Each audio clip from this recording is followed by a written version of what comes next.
dan kita wajib ada empat polisi ni, iaitu polisi anti rasuah, polisi tidak menerima hadiah, polisi pencegahan kepentingan, dan juga polisi pelindungan pemberi maklumat whistleblower. Tak dapat ni Fendi dengan dah, tak bagi dekat ini dah. Dia cetak tak boleh, dia tak minta. Okey, semua buku dicetak oleh UPP lah. Terima kasih Cik Ismaini. Okey tuan-tuan, untuk bab integriti ni, apa yang tuan-tuan faham berkaitan dengan integriti? Okey, jadi dah setahun lah kita dah ada polisi ni. Dan pada tahun lepas kita dah buat awareness. Alhamdulillah setakat ni orang dengar macam dah dengar, cukuplah. Nanti kita akan memperhebatkan lagi lah pendedahan kepada semua warga-warga di Lembaga Getah Malaysia, termasuklah dia rasa macam tak nak, aku tak nak lawan LGM juga, tak boleh lah tanggung integriti. Puan saya ni nak buat aduan tapi saya tak nak dilindungi oleh LGM, saya nak kes ni disiasat straight oleh SPNM. Tak apa, kita bawa pergi SPNM. Boleh, macam tu boleh. Ataupun dia nak pergi sendiri kat SPNM pun boleh. Sebab dia rasa macam ragu lah, kan nanti beritahu kat Puan Sri mesti Datuk tahu. Padahal benda tu macam melibatkan Datuk. Kalau sekiranya dia apa?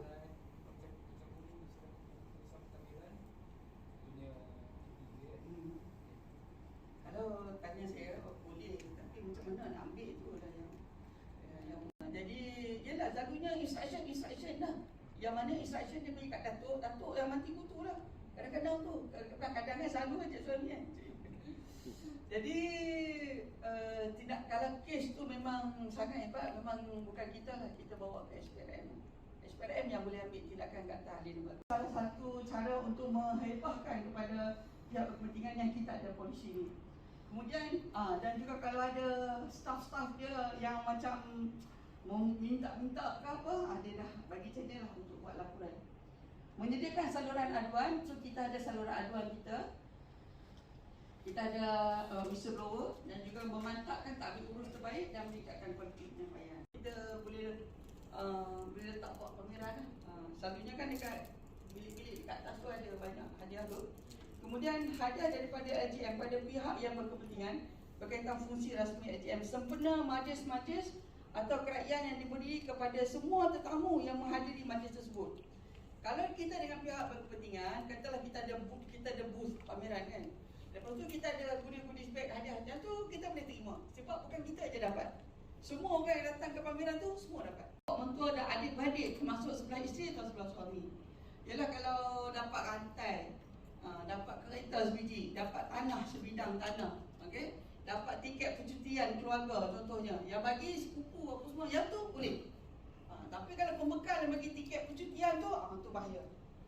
Okey. Kalau apa dia? Pembekal kita nak kena hati-hati. Ingat ada pembekal dia nak kena hati-hati.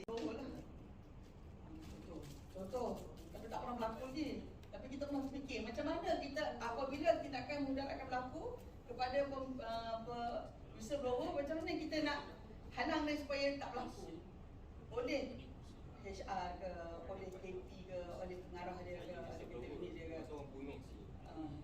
Kalau yang tu dah kes tu kita bawa, memang kita tak ada kemampuan dah yang tu. Sama juga macam kes Simbah Cat tu. Simbah Cat, kita pun tak ada mampu lah nak halang itu. Orang penting aset di setiap unit. So pegawai aset tu? Oh, bangga tu. Saya buat kerja tak? Tapi betul untuk pegawai aset sebenarnya tugas dia mengurut dia urusan aset untuk unit tu adalah dia. Bagi saya, kalau saya kota unit untuk aset lah dia lah. Maknanya dia bawa ke unit dan apa-apa saja aset dia jaga. Ketua unit ada tanya dia, apa masalah, mana lupa ada kata ni. Tak apa, biasanya seorang lah setiap unit. Dan pegawai aset ni dia paling kerja paling utama dia lah mendaftar aset, dan paling penting lah dia buat semua kerja aset. Semua. Tapi kat UPP pendaftar aset orang lain. Tak apa, dalam ni biasa kalau boleh tolong pegawai lah. Perbulan pada orang. Tapi ada semua dia. Dalam surat latihan ada, masa kita nak lantik pun kita bagi malu calon-calon sekretari ikut. Kita bagi kriteria kita nak. Mesti endorse ni lah. Tak dilantik. Saya bagi surat rela. Datang sini surat rela je. terpaksa.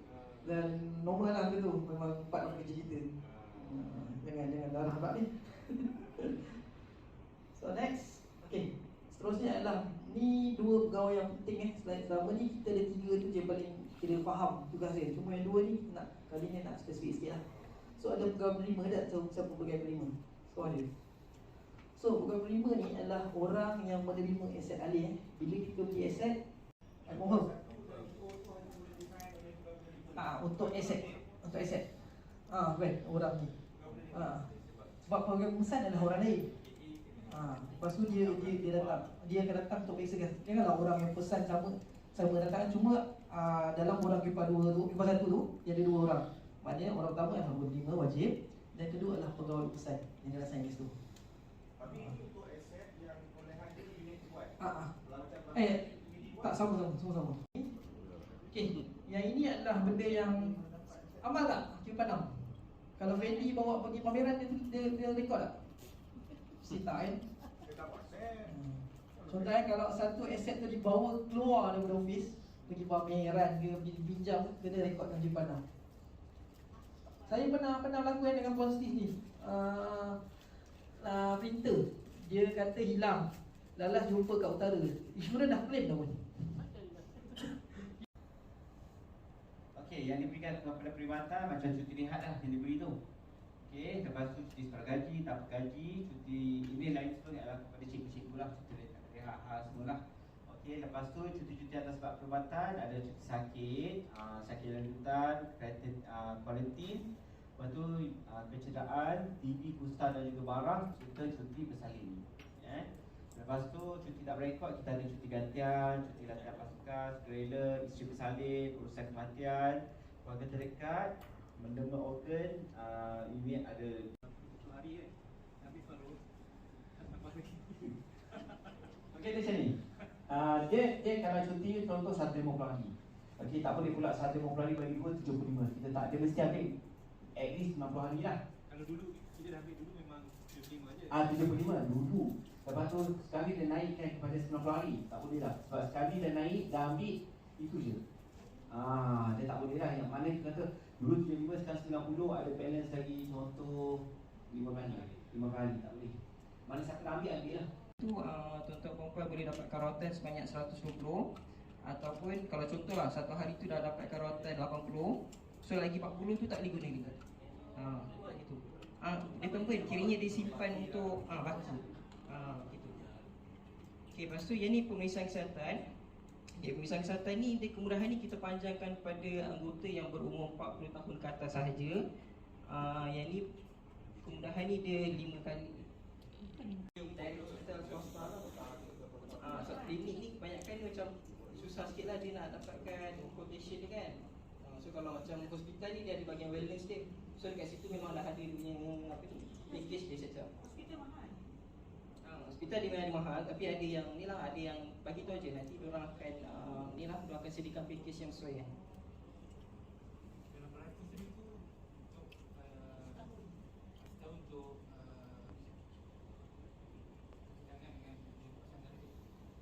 Untuk setiap seorang. Dan yang ni Apa? terbaru ni, yang terbaru ialah klinik yang terbaru. Dia nak naikkan dia punya apa? Apa ni berkat? Dia apa tak jadi pandangan bila saya tahu LCM ramai kat BCA tak ada klinik. Ada 7 saja. Tapi kita tak tahu apa dia tinggal di dalam ni. Lepas tu nanti IJN dia akan hantar makluman pada KUPSM untuk dapatkan kelulusan. Okey, kalau dah dapat kelulusan baru boleh buat rawatan tu. Sama ada rawatan saja ataupun ambil ubat. Betul. Jadi dia prosedur dia lah. First kali tu memang kena dapatkan rawatan dekat hospital ataupun klinik kerajaan. Ataupun hospital swasta. Tak boleh. Kalau IJN ni biasanya dia akan tanya, ada surat refer tak? Satu. Kedua, ada tak GL daripada agensi. So daripada teleponan dia pencet, dia akan balik ke 19. So post kita akan isi pada 19. Tapi kita kena dapat kelulusan JPE dulu. Alright. Jadi, tempat hari ni ada 2 pos yang mana dia ada JP. Pos pun di dua kan. Jadi sekarang ni apa yang kita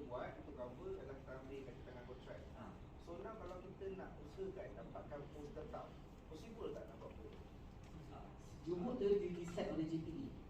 Dan kita tau. Maksudnya PSM dapatkan handphone lain lah maksudnya. Cuba itu kita bercuba. Bercuba lah. Tapi kalau nak dapatkan post yang sama dengan JPE sama, kalau JPE kita hantar balik, dia tahu ini dah jumut. Tapi beza sikit, JPE tu jadikan kreatif sikit kan. Dia nama tu dari jawatan tu lain. Pun dia akan tengok juga kalau menuju ke arah JPE sama, dia akan tahu juga, dia akan check.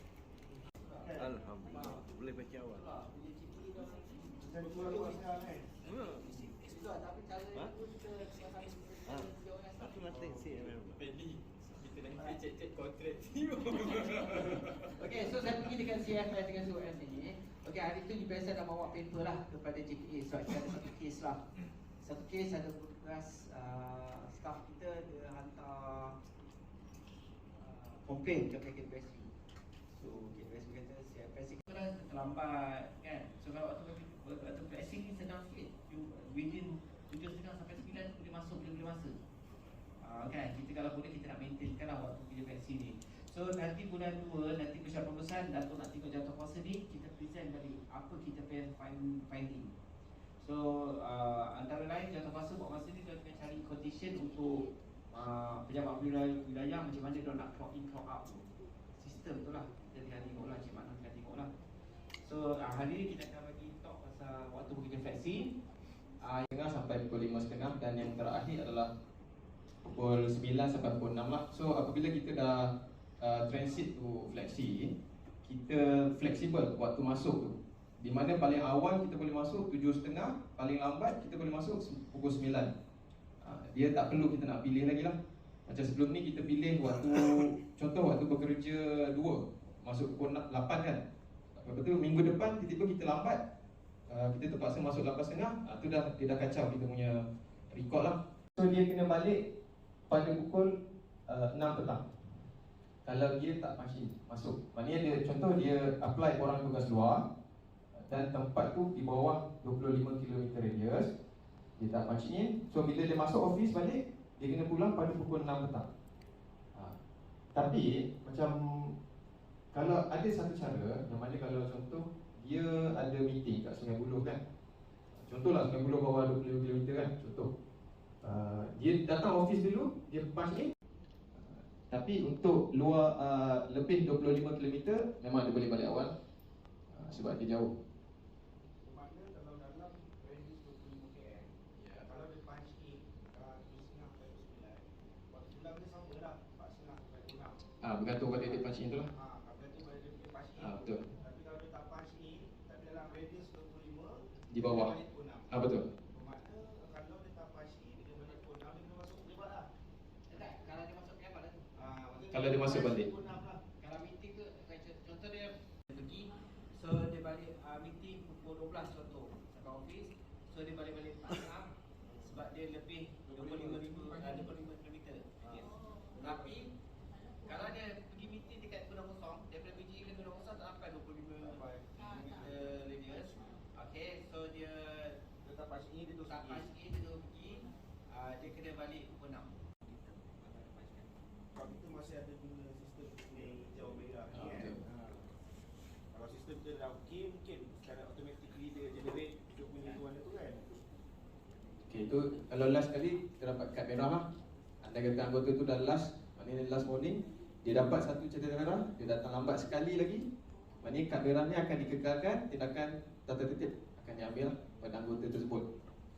Jadi kalau dia jaga rekod pada bulan tu tersebut, kad ni akan tukar balik hijau dan tukar balik kuning.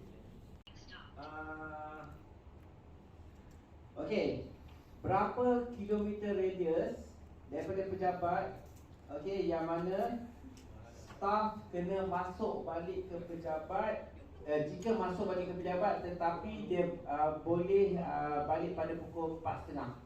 Kurang 25 km.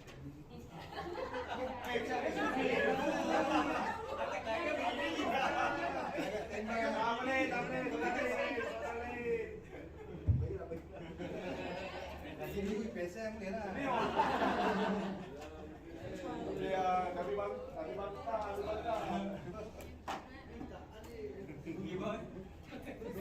Okey. Sepanjang perkhidmatan umrah diberi berapa hari? 7. Ha.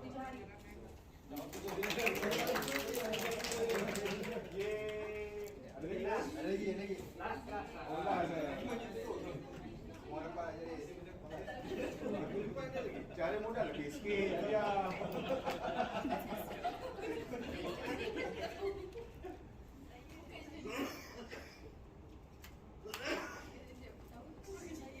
Okey, last Angkat dulu. Okey, berapakah limit entitlement untuk operation anak setahun? 700.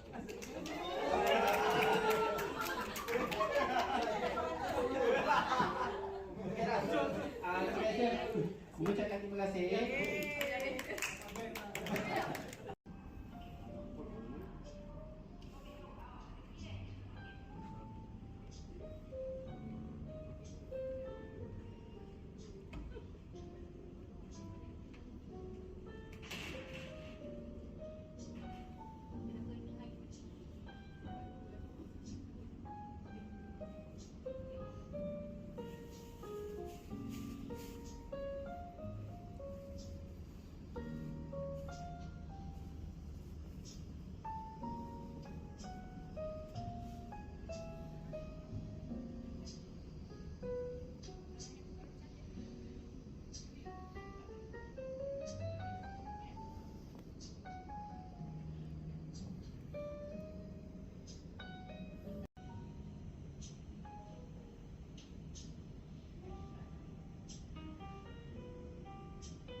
Ini Cik D. Bukan. Mana boleh ni Cik D ni.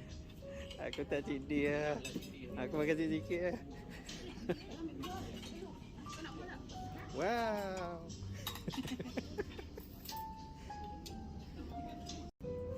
Tak makan jangan gitu. Jadi bersantap. Tapi ada kat luar ke. Dengan makan family planning.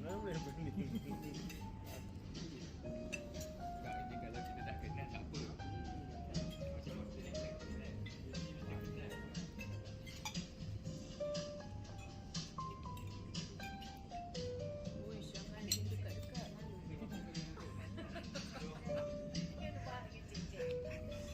Belum selesai boleh teruskan makan. Kita sikit kita ada majlis sikit. So alhamdulillah start semalam kita dah sampai hari semalam lah kan. Kita sampai semalam pagi check in and then kita dah ada buat mesyuarat. Hari ni kita berkursus satu hari dan besok kita akan pergi ke Kilim lah. So untuk plan malam ni kita akan adakan sedikit majlis penyampaian hadiah bagi pemenang-pemenang. Bagi pemenang-pemenang yang menang games yang kita main semalam. So nak mulakan tempat pertama ke tempat ketiga? Tempat ketiga. Baik. Tempat ketiga dijemput. Siapa nak bagi hadiah? Dijemput Cik Suhaimi lah untuk menyampaikan hadiah kepada pemenang-pemenang. Dijemput wakil kumpulan tiga untuk menerima hadiah tempat ketiga. Apa nak bagi ni kat saya? Semua ahli lah. Semua ahli ke wakil je? Semualah. Semua. Abang masa je ni. Pemenang tempat ketiga ni adalah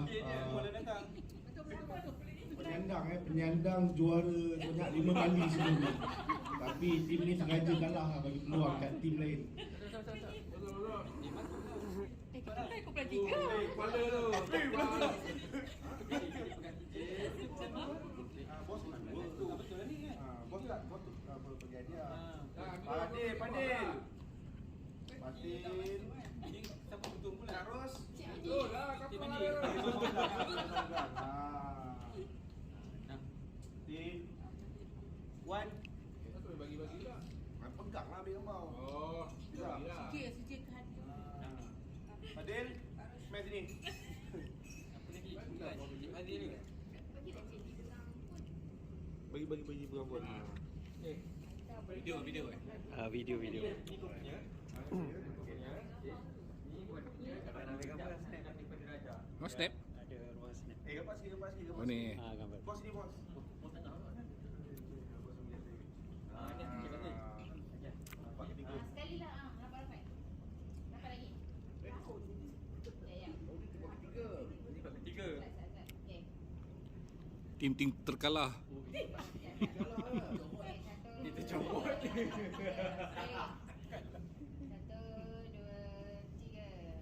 Okey. Sini pula. 1, 2, alah mu 3 je pun.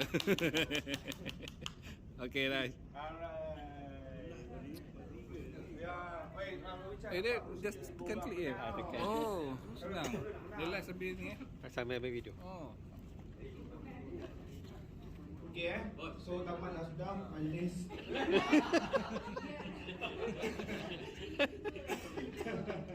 So kita jemput pemenang tempat kedua.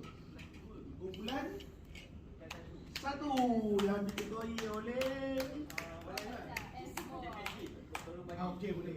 Bos yang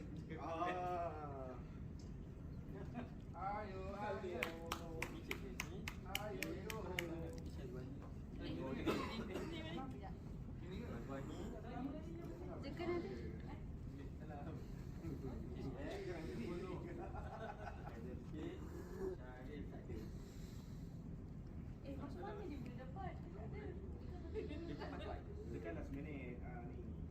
Okey, ngam. Dua.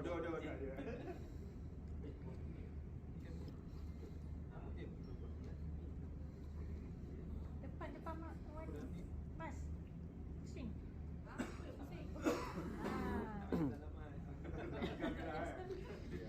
Buat sikit. Okey. 1, 2, 3.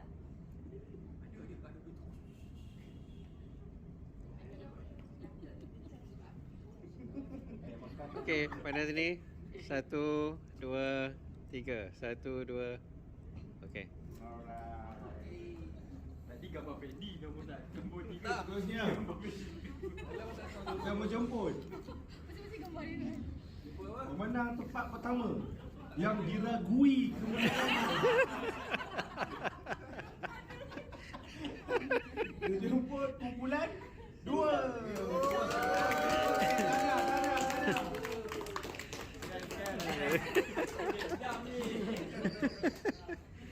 Jemput bos bagi hadiah. Ni sikit Nami.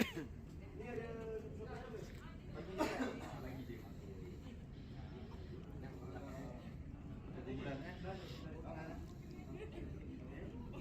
Itu bulan apa?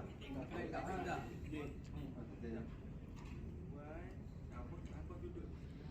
Duduk duduklah. Yang ni. Yes. Siapa duduk? Birul, kau pernah mana Birul? Aku kumpulan nombor yang menang lah.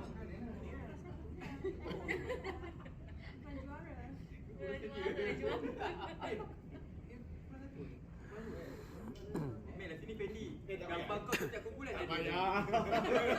Macam aku repeat tahun depan. Ada. Pasal nak menang.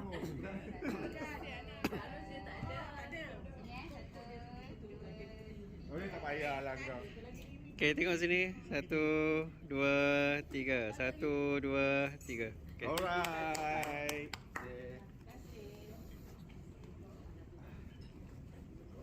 Okey, untuk besok kita akan ke Kilim Johor Forest. Bas akan tunggu dekat lobi pukul 8 pagi dan kita boleh mula bersarapan pukul 7 pagi. 7 pagi dah boleh start sarapan. Okey, so beberapa pagi kita akan bertolak ke Kilim sampai tengah hari event tu, and then lepas pada tu semua free and easy lah. Semua orang boleh bawa pusat masing-masing. So selesai tu kita teruskan makan sampai kenyang. Purple lily face in the face.